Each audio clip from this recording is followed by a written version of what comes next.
Eu gostaria, pela presidência do Senado, de agradecer a todas as senhoras senadoras, todos os senhores senadores. Afinal de contas, por muitos anos, acreditamos que a sociedade brasileira já havia se acostumado com o sistema tributário caótico. Nos anos 1980, o tributarista Augusto Becker escreveu um livro em que chamava o nosso sistema de carnaval tributário, uma clara alusão à desordem que caracterizava o seu funcionamento. Havia concordância de que os tributos sobre bens e serviços, o IPI, o PIS, o COFINS, o ICMS e o ISS eram técnica e operacionalmente ruins, mas a mudança parecia impossível. Afinal, no afã de realizar essa mudança, o Brasil enfrentava dificuldades para obter consenso e para estabelecer regras de transição. Não se vislumbrava a transição de um sistema para o outro. Um novo sistema, com arrecadação equilibrada, parecia impossível. A verdade é que havia um sentimento de insegurança em sair desse sistema que, curiosamente, traz tanta insegurança jurídica. A princípio, o sistema atual foi idealizado para ser uniforme. Ocorre que a distribuição de competências da Constituição Federal de 1988 provocou a instituição de verdadeiros puxadinhos tributários para atender a demandas extras fiscais e adequar a tributação do consumo à capacidade contributiva individual ou setorial. A solução encontrada foi uma combinação de tributos incidentes na origem, com base de consumo fragmentada entre bens e serviços, cumulatividade e inúmeras regras distribuídas entre a União, os estados e os municípios. O resultado, infelizmente, prejudicou o crescimento econômico, agravou a insegurança jurídica e resultou em uma excessiva judicialização. Não é exagero dizer, esse cenário levou o Brasil a ficar para trás. Ficamos para trás em crescimento, em modernização, em investimentos, em industrialização. Toda a complexidade tributária nos demais países está na apuração e no pagamento do imposto de renda. Tributo que busca alcançar a todos, mas de maneira individualizada conforme a capacidade contributiva. No IVA dos países estrangeiros, busca-se a simplicidade em tributar todas as operações econômicas de maneira idêntica, ainda que comportando pontuais e justificadas exceções. No Brasil, temos o inverso. A tributação sobre o consumo, que poderia e devia ser simples, ficou complexa. Ao mesmo tempo, a tributação nacional do imposto de renda é simples, embora devesse comportar uma maior complexidade, apta a considerar a capacidade contributiva sem gerar injustiças. A cumulatividade e a fragmentação da tributação dos bens e serviços dificultam a operação das empresas sediadas no Brasil. Os empresários não conseguem ter um planejamento claro sobre o quanto de imposto é realmente devido, ainda mais quando não conseguem calcular adequadamente os impostos já pagos nas etapas anteriores à cadeia produtiva. E é claro que esse cenário de incertezas prejudica não apenas a atividade empresarial, mas sobretudo o consumidor final.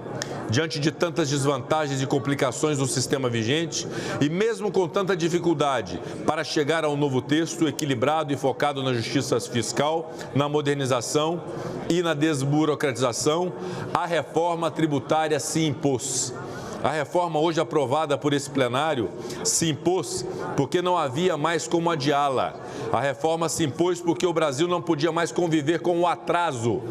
Estudos, palestras, seminários, audiências públicas foram realizados e amplamente difundidos, mostrando o potencial de simplificação e crescimento econômico em razão da reforma tributária.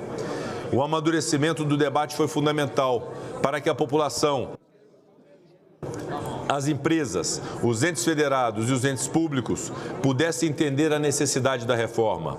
Mais do que isso, o debate aprofundado foi essencial para diminuir a incerteza e afastar o medo de uma tão ampla reformulação do sistema tributário nacional. A PEC 45 de 2019, de autoria do deputado Baleia Rossi, representa uma iniciativa crucial para simplificar o emaranhado tributário brasileiro. Ao consolidar inúmeros tributos em apenas 3, o imposto sobre bens e serviços, a contribuição sobre bens e serviços e o imposto seletivo, o texto vai reduzir a complexidade burocrática, o que possibilitará às empresas concentrar recursos e esforços em seus negócios principais, fomentando a inovação e estimulando o crescimento econômico.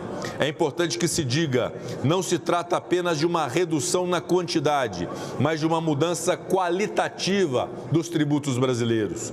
O IBS e a CBS, tributos com vocação arrecadatória, vão funcionar dentro de um regramento construído de maneira harmonizada. E o imposto seletivo terá função extrafiscal, funcionando para estabelecer uma tributação adequada em relação aos bens nocivos à saúde ou prejudiciais ao meio ambiente. A transparência do novo sistema tem ainda o potencial de alavancar a atração de investimentos estrangeiros, de modo a impulsionar o desenvolvimento econômico e a criação de empregos no Brasil. Além disso, nobres colegas, uma tributação mais justa e equitativa contribuirá para reduzir as desigualdades sociais e promover um ambiente econômico mais equânime para todos os cidadãos. Não foi tarefa simples construir a confiança e a maioria necessárias para essa mudança no sistema tributário brasileiro. Mas fomos capazes de superar as incertezas, fomos capazes de superar as dificuldades do processo, de fazer valer os princípios democráticos, de dialogar com o governo, com os agentes públicos, com os agentes privados, enfim, com toda a sociedade brasileira. O Senado Federal dedicou-se incansavelmente para dar a sua contribuição nessa reforma aguardada há mais de 30 anos. Esta presidência não pode deixar de conferir os merecidos elogios e agradecimentos a todos aqueles que, com espírito colaborativo, participaram da tramitação da proposta. Gostaríamos de registrar ainda um agradecimento especial ao presidente da Comissão de Constituição, Justiça e Cidadania do Senado Federal, senador Davi Alcolumbre, que fez um grande esforço para que a PEC fosse amplamente discutida e rapidamente aprovada no colegiado. Agradecemos aos nobres pares que se debruçaram na busca do melhor texto possível para essa reforma. Agradecemos igualmente às entidades, à sociedade civil, e a todos que se fizeram presentes no Congresso Nacional e, de algum modo, contribuíram para o enriquecimento do debate e o aperfeiçoamento da proposta. Finalmente, gostaríamos de registrar o nosso profundo e sincero agradecimento pelo trabalho dedicado, árduo, do eminente relator dessa proposta de emenda à Constituição, o competente senador Eduardo Braga, que, junto com a consultoria legislativa e com os assessores legislativos do Senado Federal, dedicaram-se noite e dia para tornar este momento possível. A aprovação da reforma tributária mostra que o diálogo, o consenso e o trabalho conjunto são o caminho para construir o Brasil do futuro. Meu reconhecimento também à Casa Irmã, à Câmara dos Deputados, na pessoa de seu presidente Arthur Lira, na pessoa do relator, deputado Aguinaldo Ribeiro, de todos os deputados e deputadas federais que aprovaram a reforma tributária, a todas as senadoras e senadores da República que aprovaram a reforma tributária. E o futuro do Brasil está aqui, diante de nós. Estamos abrindo as portas para que ele possa entrar no Brasil. Viva o futuro do Brasil. Muito obrigado.